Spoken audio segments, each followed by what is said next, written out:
Throughout his career, Taika Waititi has played a lot of different roles. He's been a minister, Hunt for the Wilderpeople, a vampire, Viago in What We Do in the Shadows, and a friendly pile of rocks, Korg in Thor, Ragnarok. In his new film, Jojo Rabbit, he plays Adolf Hitler, a young German boy's imaginary friend, who's Hitler. For every one of these films, he's also been the director, which means he's often still in costume when he calls action. This can get awkward. I first thought it was bad directing in a vampire costume, Waititi says. It was hard enough then to be taken seriously. Then in the pajamas, for Korg you feel very, very ridiculous. And then directing dressed in this Hitler getup. You just feel embarrassed to talk to anyone.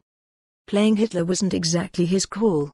He'd wanted to adapt Christine Leunens Caging Skies ever since his mother suggested he read it back in 2010. As he was pursuing the movie, his studio Fox Searchlight said they'd only make it if he took on the role. The movie follows a young boy, Jojo, played by Roman Griffin Davis, in the Hitler Youth who discovers there's a Jewish girl hiding in his attic, and starts to see the errors in his imaginary friend's thinking. It's also like a lot of Waititi's previous films, a well-balanced mix of humor and heart.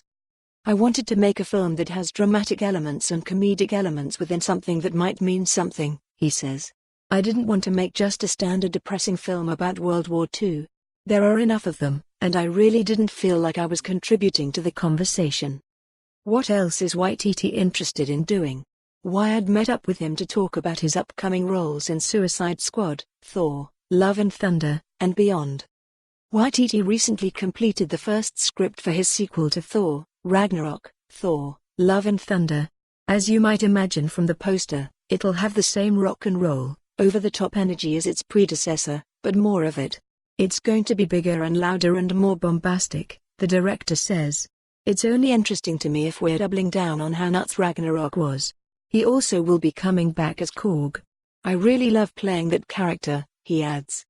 Earlier this year, at Comic-Con International, Tessa Thompson, who plays Asgardian badass Valkyrie in the Marvel movies, said that her character needs to find her queen in Love and Thunder. The comment sent the internet buzzing about who that future Queen of Asgard could be.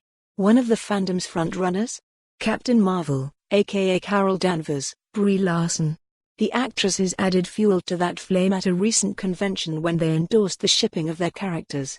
When reminded that he could melt the internet by making this dream a reality, Waititi demurs. He acknowledges that he's seen the chatter on Twitter but may not want it to be in his. For more on this story, visit the news article link.